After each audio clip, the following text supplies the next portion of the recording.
Hi, this is Tony Nikolov, and I'm going to explain question 6 on the fall 2013 final exam. Okay, so the question asks to write a method that takes an arbitrary array of integers as input and create a new array with the same values in reverse order, and to call the method reverse. Okay, so obviously this question focuses on the topic of arrays, particularly the manipulation of arrays to get a desired result. The question asks to take an already established array as an input and manipulate it such that the outcome is the inverse of the original array in one method. So, as you can see in the question, it says we have to take an arbitrary array, right? I established that array as just array, and that array could be of any length, and it could have any values, any int values, of course. It could be 1, 2, 3, 4, 5, it could be 5, 12, 27, 16, whatever, it doesn't matter. So obviously, since we're finding the reverse array, it's going to be the same length as the original, so I said that the length of the reverse array is the same length as the array. Okay, so that was, I would say, the easy part of this problem. The hard part is the actual defining of the values within the reverse matrix, as the first term of the reverse matrix is the last term of the original, second term of the reverse is the second to last term of the original, etc. So yeah, using a for statement, you can do this quite easily actually, just using some logic. So I established just a variable as 0, and as long as it's less than the length of the original array, which let's say it is 10 in this case, just an example, and j is incremented so that it increases by 1 every time it completes the loop, then the value at that value j, so in the first loop it would be 0, so the value in the 0th term, which is the first term in the array reverse, would be equal to the array length minus 1, so that would be 10 minus 1, so 9 minus 0. So that says that the reverse value of the first point in the matrix is equal to the last value, so array 9, in the array matrix. So a common misconception that some people may have with this program is defining this part wrong, the array length minus 1 minus j. So I remember the first time I did this problem, I actually didn't have the minus 1, and I got a runtime error. And that was because in the first case when you do this, let me just take it out so you can visualize it better. Reverse of 0, which is the first term in the reverse matrix, would be equal to the length of the original array, which we said was 10, minus j, which is 0. So it would be the 0th term, so the first point in the reverse matrix would be equal to the array 10, which is technically the 11th term because we started 0, right? So you'd have 0, 1, 2, 3, 4, 5, 6, 7, 8, 9 as the 10 terms in your array. And that term doesn't exist, so that does compile, but you would get a runtime error from that problem. Okay, so if you're still not grasping it, the reason you do array length minus 1 minus j is so you avoid that runtime error. And I laid out here what your results would be of the arrays if you were to do it the appropriate way here.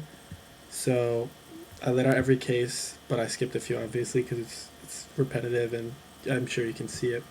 So as I said before, the first time you go through the loop, j will be 0, so you're going to have reverse of 0, so that's the first term in the reverse array, equals, doing this arithmetic out, you get 9, so that would be array 9, which is the 10th term in the array. So the first term in the reverse array is the 10th term in the original array, which is exactly what we want. And that repeats on for the other 9 terms, so the second term in the reverse array is the 9th term in the first array. And that goes on until the end, so that the last term in the reverse array is the first term in the original array. Okay, so to help you understand this a little better, I put this logic and that problem in a full Java program that you can compile. So let's go through it.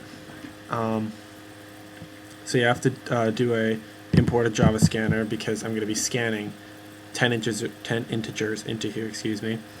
And then we'll be doing what we did in what I showed you before, which is in this method. So we'll get to that in a little bit. So first, everything's in the public class extra credit, okay. In the main method, this is where we establish the 10 integers in the original array. So obviously I have a scanner, I initialize the scanner, and I prompt the user to enter 10 integers. We're just going to assume here that they enter integers and nothing else because this problem focuses on arrays and not scanners. So first we have to initialize the array to have 10 values in it, right? Because we're going to be typing in 10 integers, so we want it to have a length of 10. So in order to make this simple and not really long, I made a for statement which says that it's going to loop through 10 times, and each time it's going to ask the user to enter a integer. So when they do, after this for loop finishes, we will have 10 integers, and that will define the array.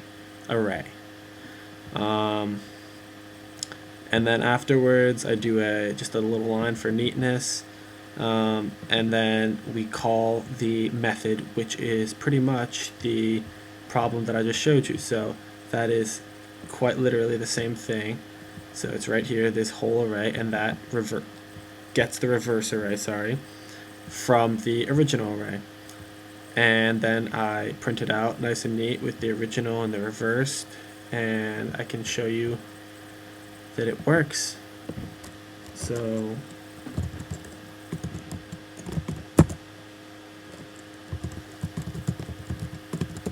sorry. Oh.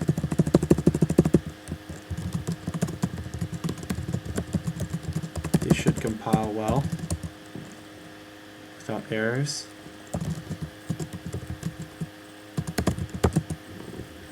Okay, so we're going to type in 10 integers. For the sake of simplicity, I'll make it 1, 2, 3, 4, 5, 6, 7, 8, 9, and 10. So there you go. The original is 1, 2, 3, 4, 5, 6, 7, 8, 9, 10, and the reversed is 10, 9, 8, 7, 6, 5, 4, 3, 2, 1. Easy. Okay, so I hope you have a firm understanding of what we did up to now with reversing an array. So now I'm going to do a little bit different of a problem with pretty much the same concept. Rather than reversing an already established array, we're going to invert an already established array. So if we had values of 1, 2, 3, 4, and 5, the inverse array would be 1 over 1, 1 over 2, 1 over 3, 1 over 4, and 1 over 5. Not very different than the original, but it's good practice nonetheless. So everything is the same with defining your original 10 integers, obviously. The only difference comes in the actual method call of inverse. So you do a loop again from 0 to the length of the array, which is 10 in this case. But rather than do that algebra that we had before in the right here, the array length minus 1 minus j, you don't have to do anything within the brackets. It's all outside of the brackets.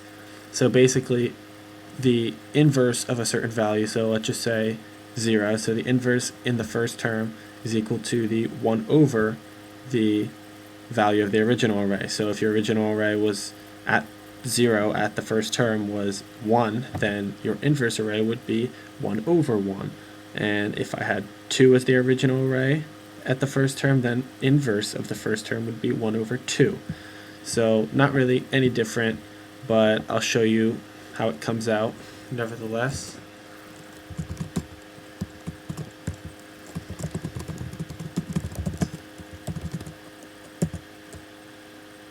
Okay.